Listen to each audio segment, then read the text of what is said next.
हरियाणा में 25 मई को कुरुक्षेत्र लोकसभा सीट पर होने वाले लोकसभा चुनाव को लेकर सभी राजनीतिक दलों और उम्मीदवारों ने अपनी जीत सुनिश्चित करने हेतु अपने प्रचार प्रसार को गति देनी शुरू कर दी है, जिसका असर उन्हें मिल रहे समर्थन के रूप में नजर भी आ रहा है। इसी कड़ी में आज बड़ी संख्या में सिख समाज ने इंडियन नेशनल लोकदल में अपनी आस्था व्यक्त की। इंडियन नेशनल लोकदल के कुरुक्षेत्र लोकसभा से उम्मीदवार अभय सिंह चौटाला ने आज पूर्व विधायक चौधरी शेर सिंह बड़शामी के आवास पर लाडवा विधानसभा के अंतर्गत आने वाले सिख समाज की बैठक ली। इस बैठक में बड़ी संख्या में सिख संगत ने भाग लिया। इस मौके पर बोलते हुए इनेलो प्रत्याशी अभय सिंह चौटाला ने कहा कि प्रदेश में भाजपा भाईचारे को बिगाड़ने का प्रयास करती रही है।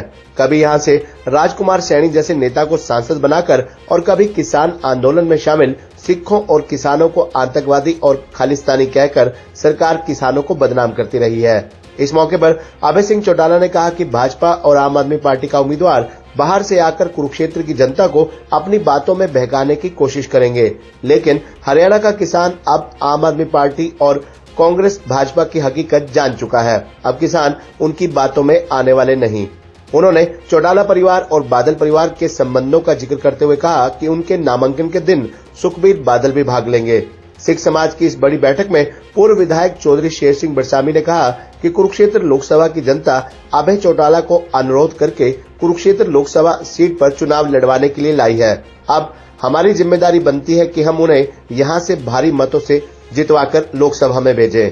इस बैठक में विशेष रूप से इनेलो के जिला प्रधान बूटा सिंह लुक्खी, शिरोमणि अकाली दल बादल के नेता सरदार हरभजन सिंह मसाणा, सरदार तेजिंदर सिंह ढिल्लो, सुखविंदर सिंह, सरदार करनैल सिंह बकाली, सरदार बलिहार सिंह, सरदार जसवंत सिंह मंडोखरा, सरदार जसवंत सिंह, सरदार हरि सिंह, सरदार बलबीर सिंह समाणी, बलविंदर सिंह भोला किशनगढ़, रणधीर सिंह मथाणा, जगदीप डुगारी, दीपक धारीवाल, जागीर मेहरा सहित सैकड़ों की संख्या में सिख समाज के अन्य गणमान्य लोग भी मौजूद रहे। करदा हां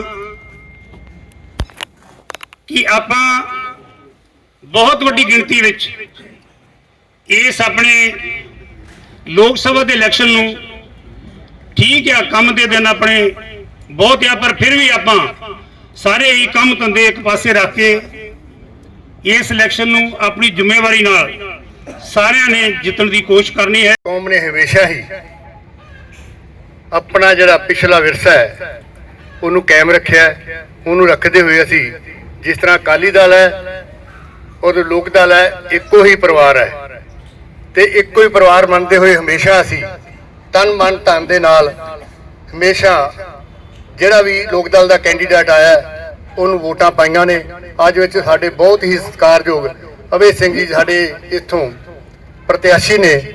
साडा फर्ज बनता है कि असी दिन रात एक करके भावें कि साडे रजेवें बहुत ने उन्हां दे विचों टाइम कढ के असी वध तों वध वोटां पा के हरियाणे दे विचों सब तो ज़्यादा वोटां पा के इन्हां नूं इत्थों जिता के भेजिए ताकि साडा सिख कौम का जिहड़ा सिर ऊंचा होवे। सिख समुदाय के साथ हमारा रिश्ता रहा है।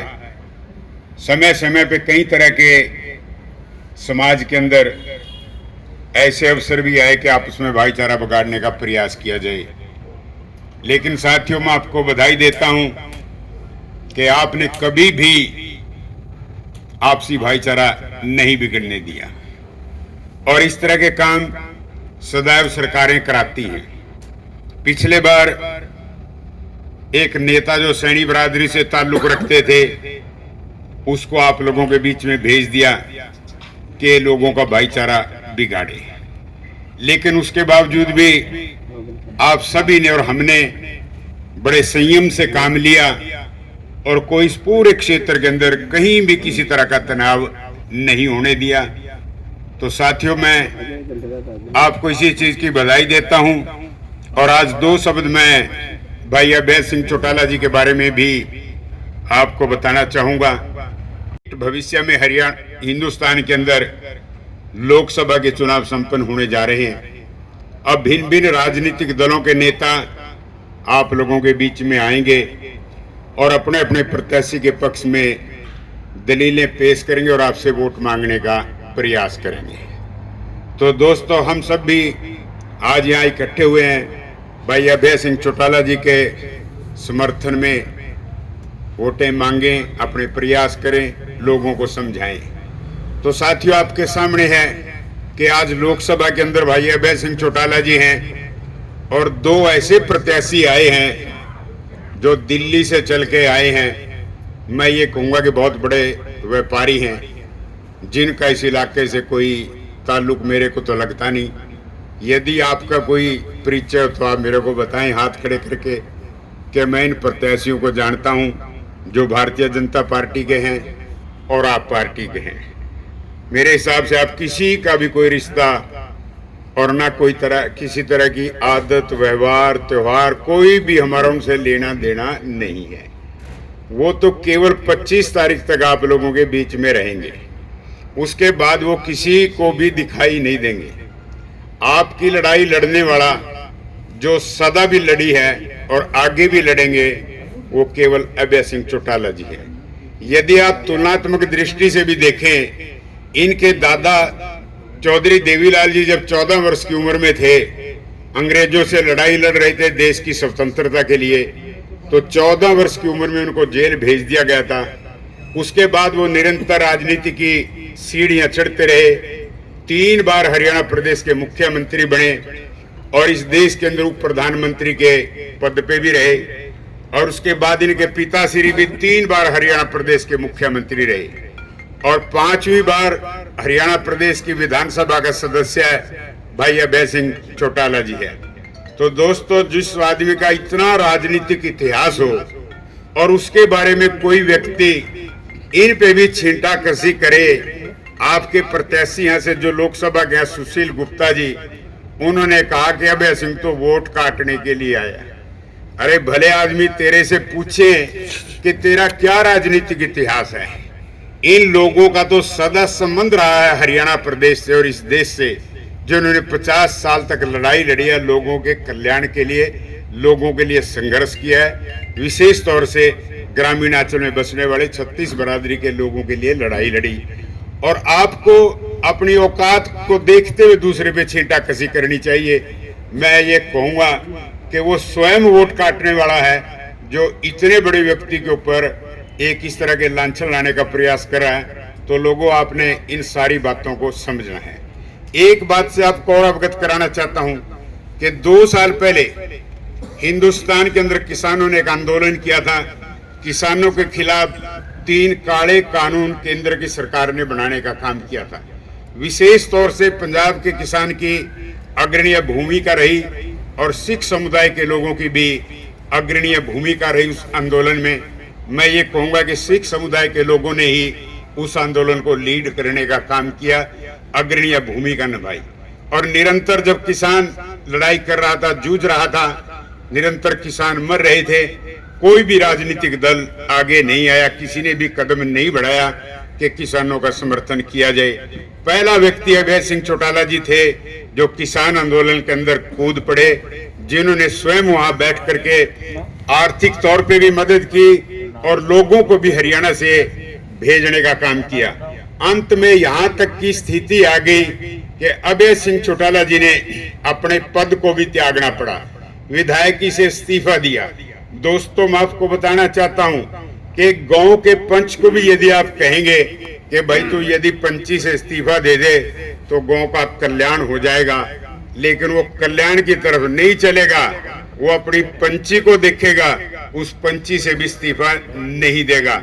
हिंदुस्तान के अंदर एकमात्र अभय सिंह चौटाला ही ऐसे व्यक्ति हैं जिन्होंने अपना पद त्याग करके किसान आंदोलन के अंदर कूद पड़े। वाहिगुरु जी का खालसा, वाहिगुरू जी की फतेह। दिल्ली ਦੇ ਵਿੱਚ ਸਭ ਤੋਂ ਪਹਿਲਾਂ ਪੰਜਾਬ ਤੋਂ ਕਿਸਾਨ ਇਕੱਠੇ ਹੋ ਕੇ ਨੇ ਦਿੱਲੀ ਬਾਰਡਰ ਪਹੁੰਚੇ ਸੀ। ਹਰਿਆਣਾ ਦੇ ਲੋਕਾਂ ਨੇ ਉਹਨਾਂ ਦੀ ਸੇਵਾ ਕੀਤੀ, ਉਸ ਅੰਦੋਲਨ ਨੂੰ ਤਕੜਾ ਕਰਨ ਵਾਸਤੇ ਉਹਨਾਂ ਦੇ ਨਾਲ ਮੋਢੇ ਦਾ ਮੋਢਾ ਲਾ ਕੇ ਖੜ ਗਏ। ਜਦੋਂ ਅੰਦੋਲਨ ਜ਼ੋਰ ਫੜਨ ਲੱਗਿਆ ਸੀ ਤੇ ਸਰਕਾਰ ਨੇ ਬਦਨਾਮ ਕਰਨ ਵਾਸਤੇ ਬਹੁਤ ਅੱਡ-ਅੱਡ ਗੱਲਾਂ ਉੱਥੇ ਕੀਤੀਆਂ। ਕਦੋਂ ਤੱਕ ਕਹਿਣ ਲੱਗੇ ਅਲਗਾਮਬਾਦੀ ਆ ਗਈ, ਕਦੇ ਉੱਥੇ ਸਰਕਾਰ ਨੇ ਸ਼ਰਾਰਤਨ ਖਾਲਿਸਤਾਨ ਦੇ ਨਾਰੇ ਲਿਖਾ ਕੇ ਪੋਸਟ ਲਾਏ ਤੇ ਇਸ ਤਰ੍ਹਾਂ ਦੀ ਚਰਚਾ ਚਲਾਈ ਵੇ ਦਾ ਖਾਲਿਸਤਾਨੀਆਂ ਦਾ ਅੰਦੋਲਨ ਬਣ ਗਿਆ। ਸਿੱਖ ਤੇ ਹਿੰਦੂ ਨੂੰ, ਸਿੱਖ ਤੇ ਜੱਟ ਨੂੰ ਮੰਨ ਕੇ ਚੱਲੋ, ਕਿਸਾਨ ਨੂੰ ਲੜਾਉਣ ਦੀ ਕੋਸ਼ਿਸ਼ ਉੱਥੇ ਕੀਤੀ ਗਈ। ਪਰ ਜਿੰਨੀ ਵਾਰ ਉਹਨਾਂ ਨੇ ਕੋਸ਼ਿਸ਼ ਕੀਤੀ, ਉਹਨਾਂ ਹੀ ਅੰਦੋਲਨ ਮਜ਼ਬੂਤ ਹੁੰਦਾ ਚਲਾ ਗਿਆ। ਭਾਈਚਾਰਾ ਵੀ ਬਹੁਤ ਜ਼ਿਆਦਾ ਮਜ਼ਬੂਤ ਹੋ ਗਿਆ। ਬਹਿ ਕੇ ਮੈਂ ਉਹਨਾਂ ਦੀ ਗੱਲਾਂ ਵੀ ਸੁਣਦਾ ਰਹਿੰਦਾ ਸੀ। ਅੱਜ ਫਿਰ ਇਹ ਜਿਹੜਾ ਚੋਣ ਹੈ, ਇਸ ਤੋਂ ਪਹਿਲਾਂ ਵੀ ਕਈ ਵਾਰੀ ਇਸ ਤਰ੍ਹਾਂ ਦੀ ਕੋਸ਼ਿਸ਼ ਇਸ ਬੀਜੇਪੀ ਦੀ ਸਰਕਾਰ ਨੇ ਕੀਤੀ ਹੈ। ਅੱਜ ਤਾਂ ਆਪਾਂ ਚੋਣ ਵਾਸਤੇ ਇਕੱਠੇ ਹੋਏ ਹਾਂ ਤੇ ਮੈਨੂੰ ਪਾਰਟੀ ਨੇ ਹੁਕਮ ਕੀਤਾ ਵੀ ਮੈਂ ਕੁਰੂਕਸ਼ੇਤਰ ਤੋਂ ਜਾ ਕੇ ਚੁਣਾਵ ਲੜਾਂ। ਇਹ ਚੁਣਾਵ ਮੇਰਾ ਨਹੀਂ, ਚੁਣਾਵ ਤੁਹਾਡਾ ਹੈ, ਤੁਸੀਂ ਲੜਨਾ ਹੈ। ਮੇਰੇ ਕੋਲ ਤਾਂ ਵੈਸੇ ਵੀ ਕਮ ਸਮਾਂ ਰਹੇਗਾ ਕਿਉਂਕਿ ਮੇਰੀ ਮਜਬੂਰੀ ਹੈ। ਮੈਨੂੰ ਸਰਸੇ, ਹਿਸਾਰ, ਗੁੜਗਾਵਾਂ, ਜਿੱਥੇ ਜਿੱਥੇ ਆਪਣੇ ਤਕੜੇ ਕੈਂਡੀਡੇਟ ਨੇ ਉਹਨਾਂ ਦੀ ਮਦਦ ਵਾਸਤੇ ਟਾਈਮ ਲਾਣਾ ਪੈਣਾ। ਤੇ ਮੈਂ ਉਮੀਦ ਕਰਾਂਗਾ ਕਿ ਤੁਸੀਂ ਆਪਣੇ ਆਪਣੇ ਪਿੰਡ ਨੂੰ, ਆਪਣੇ ਆਪਣੇ ਬੂਥ ਨੂੰ ਬਹੁਤ ਤਕੜਾ ਸੰਭਾਲੋਗੇ। ਸ਼ੇਰ ਸਿੰਘ ਜੀ ਦੱਸ ਰਹੇ ਸੀ ਵੀ ਚੋਈ ਸਾਹਿਬ ਦਾ ਤੇ ਬਾਦਲ ਸਾਹਿਬ ਦਾ ਕੀ ਤਾਲੁਕ ਹੈ। ਇਹ ਤਾਂ ਕਿਸੇ ਨੂੰ ਦੱਸਣ ਦੀ ਲੋੜ ਹੀ ਨਹੀਂ, ਇਹ ਤਾਂ ਸਾਰੀ ਦੁਨੀਆ ਨੂੰ ਪਤਾ ਹੈ। ਤੇ ਸਰਦਾਰ ਪ੍ਰਕਾਸ਼ ਸਿੰਘ ਬਾਦਲ ਜਿਹੜੀ ਸੀ, ਉਹ ਦੋ ਤਾਂ ਆਪੇ ਆਪ 'ਚ ਇੱਕ ਮਿਸਾਲ ਸੀ। ਸਾਰੀ ਦੁਨੀਆ ਇਸ ਗੱਲ ਨੂੰ ਜਾਣਦੀ ਸੀ ਵੀ ਕੋਈ ਵੀ ਕਿਸੇ ਵੀ ਲਾਲਚ 'ਚ ਆ ਕੇ, ਕਿਸੇ ਸਵਾਰਥ 'ਚ ਆ ਕੇ ਕਿਤੇ ਵੀ ਕੋਈ ਆਪਦਾ ਅੱਡ ਫੈਸਲਾ ਲੈ ਸਕਦਾ ਹੈ। ਪਰ ਉਹਨਾਂ ਵਾਸਤੇ ਸੀਗੀ ਕਿ ਇਹ ਦੋਵੇਂ ਜੋ ਕੋਈ ਤੋੜਨ ਦੀ ਇਹਨਾਂ ਨੂੰ ਆਪਸ 'ਚ ਕੋਸ਼ਿਸ਼ ਕਰੇ ਤਾਂ ਅਗਲਾ ਤਾਂ ਬੇਸ਼ੱਕ ਖਤਮ ਹੋ ਜਾਏ, ਪਰ ਇਹ ਦੋਨੋਂ ਤਾਂ ਇਕੱਠੇ ਰਹਿਣਗੇ। ਉਹਨਾਂ ਨੇ ਤਾਂ ਸਾਰੀ ਉਮਰ ਆਪਦੀ ਚਾਹੇ ਰਾਜਨੀਤਿਕ ਤੌਰ ਤੇ, ਸਮਾਜਿਕ ਤੌਰ ਤੇ, ਪਰਿਵਾਰਿਕ ਤੌਰ ਤੇ ਇੱਕ ਬੜਾ ਮਜ਼ਬੂਤ ਰਿਸ਼ਤਾ ਉਹਨਾਂ ਨੇ ਨਿਭਾਇਆ। ਤੁਹਾਡੇ ਨਾਲ ਵੀ ਸਾਡਾ ਰਿਸ਼ਤਾ ਹੀ ਰਿਹਾ ਹਮੇਸ਼ਾ। ਅੱਜ ਵੀ ਮੈਂ ਹੁਣ ਸੁਖਬੀਰ ਜੀ ਨਾਲ ਗੱਲ ਕਰ ਰਿਹਾ ਸੀ, ਉਹ ਮੈਨੂੰ ਪੁੱਛ ਰਹੇ ਸੀ ਵੀ ਸਾਡੀ ਕੋਈ ਡਿਊਟੀ ਲਾਓ, ਸਾਡੀ ਕੋਈ ਜ਼ਿੰਮੇਵਾਰੀ ਲਾਓ। ਅਸੀਂ ਵੀ ਆ ਜਾਂਦੇ ਹਾਂ, ਸਾਡੇ ਤਾਂ ਚੁਣਾਵ ਬਾਅਦ 'ਚ ਹੈ। ਮੈਂ ਉਹਨਾਂ ਨੂੰ ਕਿਹਾ, ਮੈਂ ਕਿਹਾ ਮੈਂ ਜਿਹੜਾ ਮੇਰਾ ਆਪਦਾ ਨਾਮਾਂਕਨ ਨੋਮੀਨੇਸ਼ਨ ਫਾਈਲ ਕਰਾਂਗਾ ਉਸ ਦਿਨ ਵੱਡਾ ਇਕੱਠ ਰੱਖਾਂਗੇ ਤੇ ਤੁਸੀਂ ਉਸ ਦਿਨ ਆਓ ਤੇ ਫਿਰ ਆਪਾਂ ਇੱਕ ਮੈਸੇਜ ਦੇਵਾਂਗੇ ਸਾਰਿਆਂ ਨੂੰ ਵੀ ਅਸੀਂ ਤਕੜੇ ਹੋ ਕੇ ਮਿਲ ਕੇ ਇਸ ਚੁਣਾਵ ਨੂੰ ਲੜਾਂਗੇ। ਤੇ ਮੈਂ ਤੁਹਾਨੂੰ ਵੀ ਸਾਰਿਆਂ ਨੂੰ ਇਹ ਬੇਨਤੀ ਕਰਨਾ ਵੀ ਤੁਸੀਂ ਵੀ ਨੋਮੀਨੇਸ਼ਨ ਵਾਲੀ ਡੇਟ ਮੈਂ ਦੱਸ ਦਿਆਂਗਾ ਕਿਹੜੇ ਦਿਨ ਦੀ ਰੱਖਾਂਗਾ। ਵੱਧ ਤੋਂ ਵੱਧ ਆਪਣੇ ਆਪਣੇ ਪਿੰਡੋਂ ਸਾਥੀਆਂ ਨੂੰ ਲੈ ਕੇ ਆਓ। ਆਪਾਂ ਇੰਨਾ ਕੁ ਇਕੱਠ ਕਰ ਦਈਏ ਕਿ ਉਸੇ ਦਿਨ ਇਹ ਮੈਸੇਜ ਚਲਾ ਜਾਵੇ ਇਹ ਸੀਟ ਤਾਂ ਇੰਡੀਅਨ ਨੈਸ਼ਨਲ ਲੋਕਲ ਪਾਰਟੀ ਜਿੱਤ ਗਈ। ਸ਼ੇਰ ਸਿੰਘ ਜੀ ਦੱਸ ਰਹੇ ਸੀ ਕਿ ਮੇਰੇ ਖਿਲਾਫ ਜਿਹੜੇ ਲੜ ਰਹੇ ਨੇ ਉਹ ਦੋਵੇਂ ਵੱਡੇ ਸੇਠ ਨੇ। ਇਹ ਬਣ ਕੇ ਚਲੋ, ਮੈਂ ਬੜਾ ਖੁੱਲ੍ਹੇ ਤੌਰ ਤੇ ਕਹਿਣਾ ਸਾਰੀ ਤਾਂ ਇਹ ਲੜਾਈ ਜੱਟ ਤੇ ਬਾਣੀਏ ਦੀ ਹੈ ਕਿ ਨਹੀਂ ਹੈ?